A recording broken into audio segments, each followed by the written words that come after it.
होता, राजा ये इज्जत लूट लेगा। इस देश में हम चाहते हैं कि अपना बेटी का एक शक्तिशाली बलवान से शादी करे। आते घूमते घूमते समझिए कि बलिया के धरती पर 82 क्षेत्र में हल्दी में बिरलोरी का खाड़े पर लेटे हुए थे। बिरलोरी के पिता का नाम था बुड़कुबे। बुड़कुबे से कहा कि आपके बेटा से हम अपना बेटी को शादी करना चाहते हैं, इसलिए कि मात्र अब कम दिन बीता हुआ है, 12 बरस बीत होगा, उस दिन हमारी बेटी का इज्जत राजा लूट लेगा। वही बिरलोरी ने कहा कि हम जब सुन लिए तुम्हारे बेटी का इज्जत लूटने नहीं देंगे, चलते हैं हम आगोरी में शादी करके मंजरी के अपना घर लाएंगे।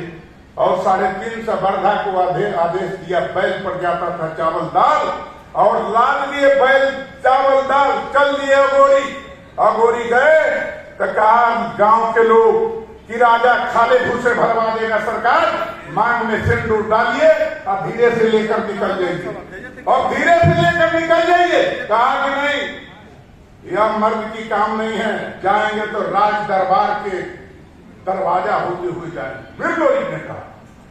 तब हमने सोचा कि बिरलोरी के बाद चला, हमारा सारा गांव कांपने लगा कि राजा खाले भूसे भरवा देगा।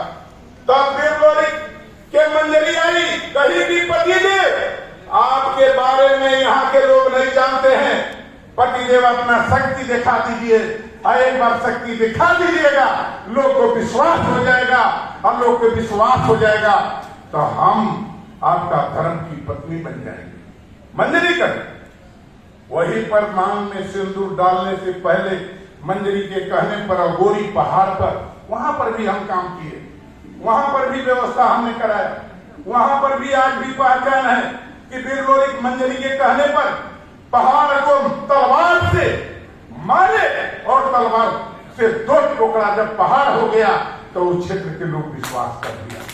अब विश्वास करने के बाद जाते हैं राजा दरबार में, और राज दरबार की तरफ जाते जाते इतना लड़ाई जबरदस्त हुआ कि मारते काटते बिरलोरी सबको परास्त कर दीजिए।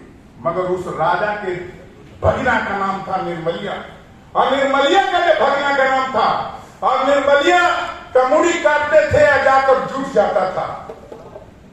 बड़ा फेरा में पड़े कि 85 मन का तलवार काटते काटते मुड़ी थक जाएंगे, अब हम तो बुझा रहा है कि हम ही खून फेंकर बन जाएंगे।